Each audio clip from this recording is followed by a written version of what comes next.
played pretty good. Obviously, we're coming out just trying to keep making shots coming off last night's game so we can keep some momentum and that's what we did. So it was good to get back on the ice after a day off.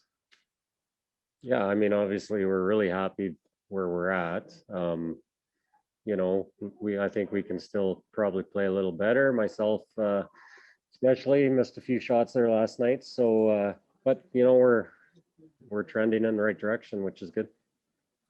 Yeah, it's a lot different. I'm this Brier. I got a bedtime of 10 p.m. and I've been up every morning at 7 a.m. So I can't say I've ever been in a Calgary Brier where I've done that every night. But you know what? It's a little different. We're missing.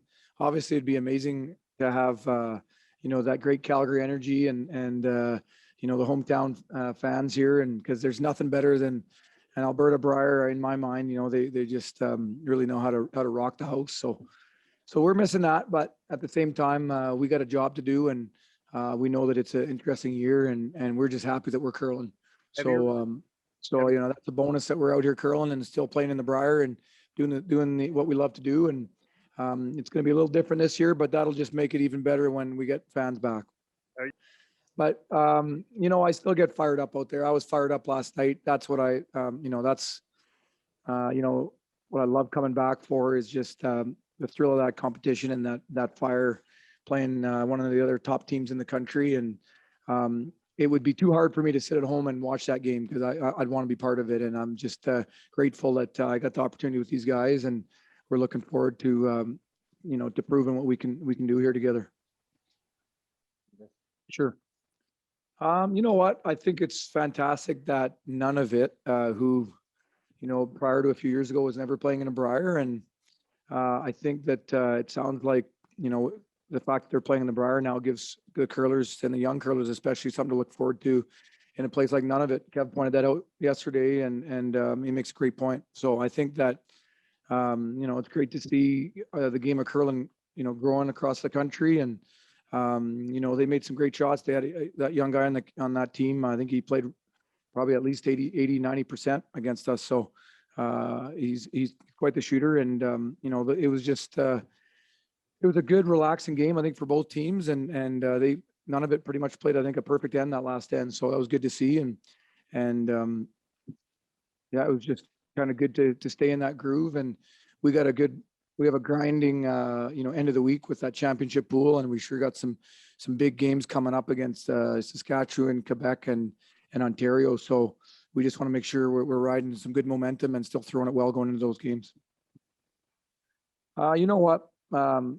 I just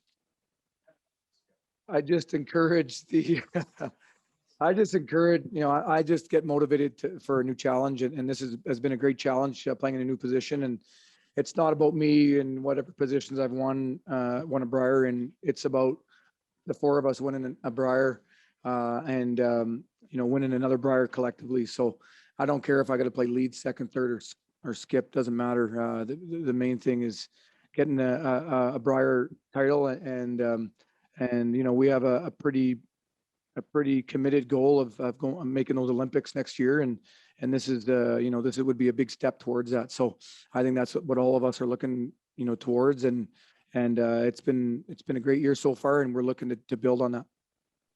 I didn't expect it to be this late in the week, but it is great. It is fantastic to finally get a win, and it's nice. Feels really good. It was pretty wild. I mean, I thought nothing of it. I just wanted to get back into the game, and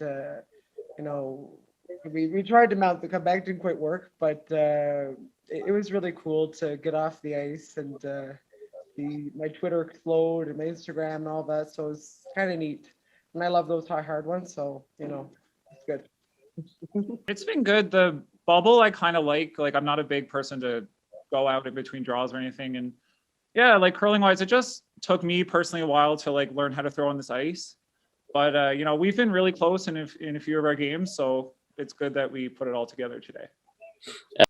I'm going to be just as wild if it's a practice and there's nobody there. It doesn't really affect me. Going into this, we did discuss though how we were going to create that kind of high energy, that intensity as a team, because I thrive under those conditions.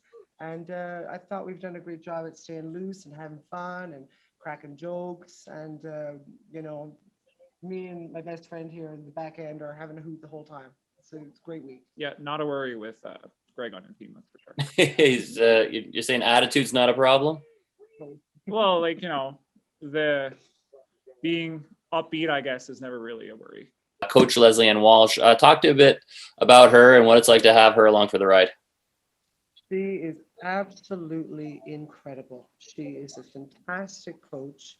She's added so much to us as a team, and really in our development and in making the small things right, keeping us loose. She's a tremendous coach on all different nationals she's been to, representing Newfoundland and Labrador as a player, as a coach, and she's certainly one of the best coaches this country has. She really is. Yeah.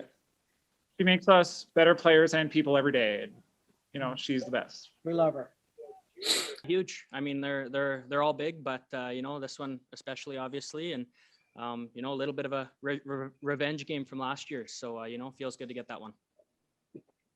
Yeah, that's if you watch the ninth end, that's kind of what we were playing for in that last one. Wasn't a path we knew particularly well, but you know, sweepers gave me the right information. Threw it as good as I could, and they swept it, obviously. So you know, great team shot. You know, to do it at the Brier against Team Canada, great moment for us, and hopefully we carry this momentum moving forward. Yeah, right where we wanted to be. We gave them a steal for a reason, and we knew we were going to have a shot at. You know, it just kind of simplifies things in that 10th end. 5-rock rule, 2 up. It gets a little messy, gets a little dicey, and you know, we give them that steal in 9.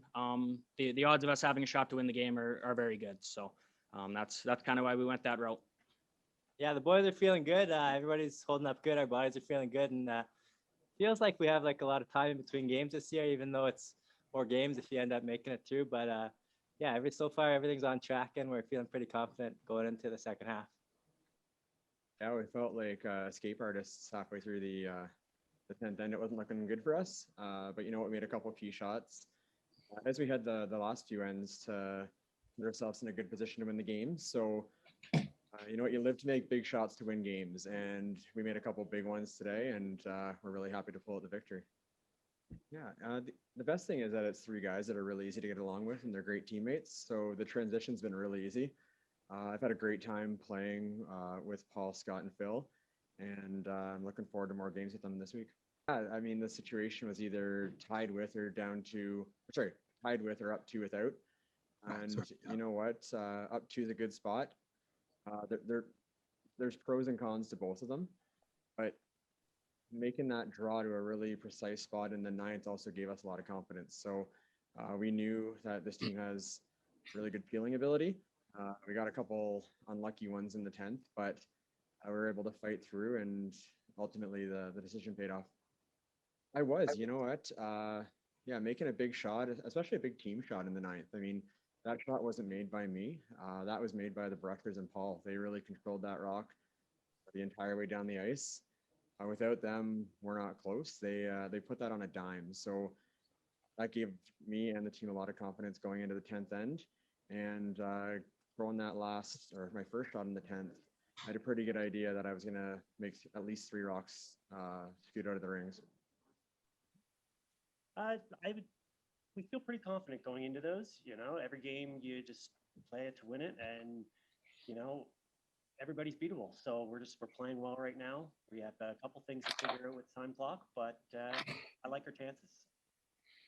I think it's a little bit of both. We're still learning each other and our tendencies and what we need to be able to perform and throw our shots before in each end. So we're trying to figure those out. We do have some complicated ends, and you need to take the time in those. But yeah, we'll figure it out. You know, we're looking to trim a little bit here and there. So you know, Scott and I are trying to throw really quick, but there's some time left for the back end guys, and they can take the time to have those conversations if they need to. I think strategy-wise, I have a pretty good idea what I want to do out there, and I have a game plan put together that I think works really well for this team. It's just sometimes with the calls that I'm making, sometimes it takes an extra couple seconds for everyone to get on board with the call and to know exactly what's being called, what the options are, and what we're trying to accomplish with the shot. So that has led to some dialogue that may take a little bit longer, but as the games are going on, we're managing that a little bit better. And when we had a bit of time clock trouble today, we were able to play a few ends quickly so that I had a sufficient amount of time for my last few shots without feeling rushed.